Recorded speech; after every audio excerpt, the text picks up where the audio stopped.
For the first time in 40 years, a Japanese prime minister has arrived in Tehran to meet with Iranian officials. So Prime Minister Abe is using the trip to warn both the United States and Iran to cool their heels before the situation gets out of control, not just between the two countries, but especially with what's going on with the fighting in Yemen as well, where Iran is on one side, Saudis are on the other, U.S. is on the other. It's a story that bears covering. Meanwhile, there's something else that's going on in the region. So Syria, we got this information late last night and have been following up on it. Syria is confirming that last night it had to shoot down a number of Israeli missiles to stop attacks that were incoming.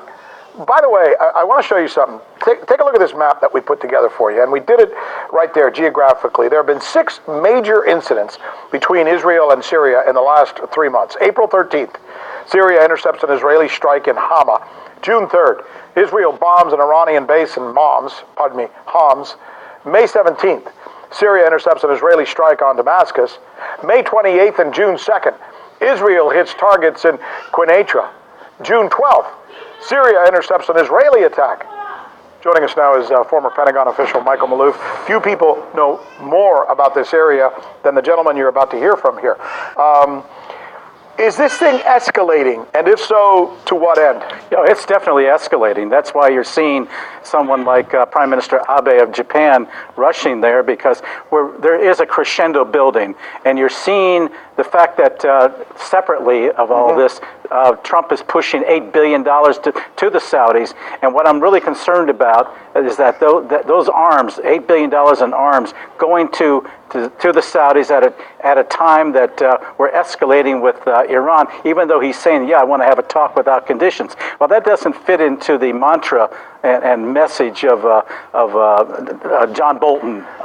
Help me. Or Netanyahu of Israel. Help me as an American understand something, because I don't get this thing where I just chalked off 6 or 7 different attacks where Israel is attacking Syria. Syria is using an anti-missile defense system, and this keeps happening like a couple of times a month. Anywhere else in the world, if somebody's attacking somebody, you're in full-out war. What do you call this? Well, it is aggression, and it's against all UN resolutions.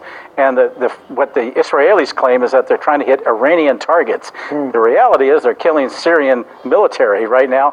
And what's really disturbing is that those sites that you talk about, there could be at those military facilities the presence of Russian troops.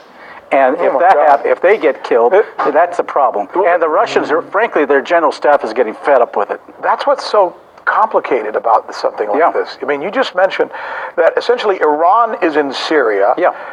Israel is attacking Syria, but they're using the pretense of they're really attacking Iran. And Hezbollah targets as well.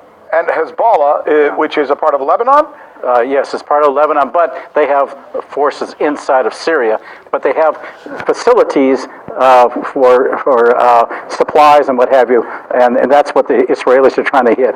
They're really trying to send a message, and at the same time trying to minimize that. But what's going to happen is that there could be repercussions as a result. And then, as you mentioned, Russia and the United States are also involved, and obviously the Saudis are involved. Somehow you mix in with the situation in Yemen. How close are we to having this turn into a full-fledged conflagration of some sort? Well, any spark could cause it. I think.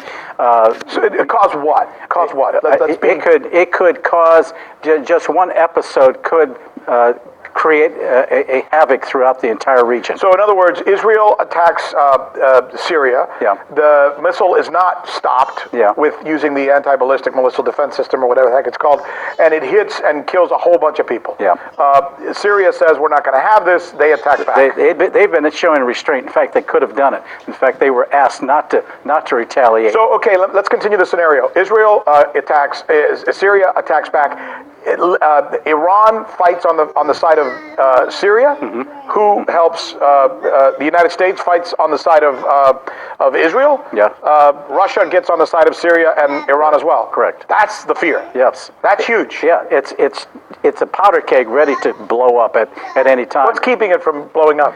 People like Abe and others who are trying to talk to leadership in Iran to calm things down, trying to talk to Trump to go and negotiate.